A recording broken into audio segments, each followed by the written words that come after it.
Before art speaks to the world, it often begins somewhere quieter, inside a single person. A feeling, a memory, a wound, a question, something you don't talk about. Art is not always about teaching others. Sometimes it's about understanding yourself. Who am I? What has happened to me? What do I feel, even when I don't have the words? Art becomes a way of making the invisible visible. Not for everyone, but for the self.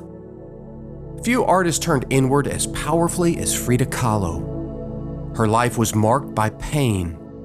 As a child, she suffered from polio. At 18, a bus accident shattered her body, her spine, her leg, her pelvis. She would endure dozens of surgeries. She would live with pain for the rest of her life. Confined to a bed, she began to paint. A mirror was mounted above her bed. She could not escape her body. Neither do we. So she turned toward it, not landscapes, not history, herself. She once said, "I never paint my dreams or nightmares. I paint my own reality." In works like The Two Fridas, we see two versions of the artist, seated side by side. One dressed in European clothing, the other in traditional Mexican dress. Their hearts are exposed, connected by a vein. One heart is whole, the other is broken. Painted after her separation from Diego Rivera, a love that was as passionate as it was painful, she becomes her own companion. She does not hide her suffering. She gives it form. Her body becomes a site of meaning. Her identity, split, wounded, searching, becomes visible. This is not art for decoration. This is art as autobiography, art as survival.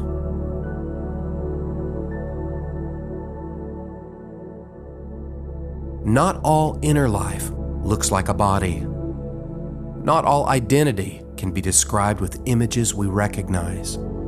Some feelings don't have a face. They don't have a story. They don't have a form. They are tension. They are movement. They are atmosphere. And for some artists, the challenge becomes, how do you show something that cannot be seen? How do you show something you barely understand yourself? For Wassily Kandinsky, the deepest truths could not be seen at all. They had to be felt. In the early 20th century, Kandinsky began to ask, what if painting did not have to represent anything in the visible world?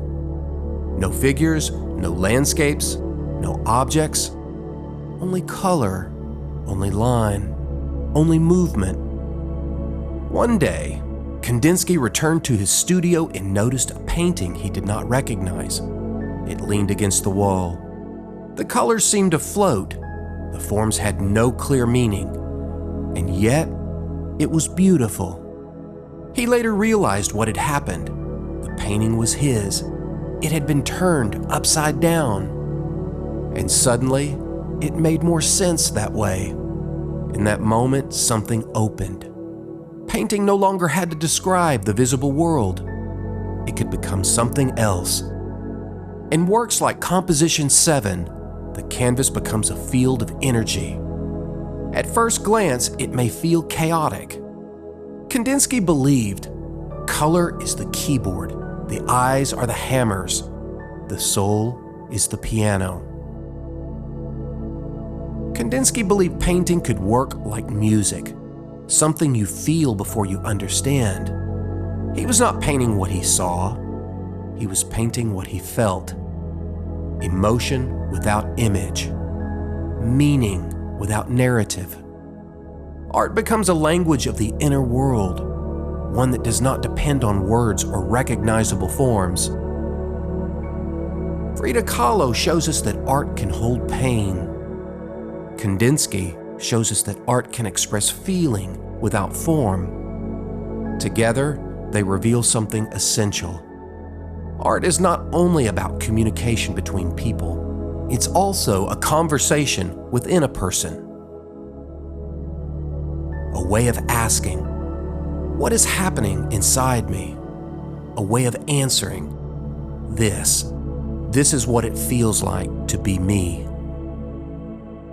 If the cave hand said, I was here, and if art that communicates says, this happened, then art of identity says something quieter. This is who I am, or at least who I am right now. Not as a fixed answer, but as a process, changing, searching, becoming. Because we are not finished, and neither is the art we make.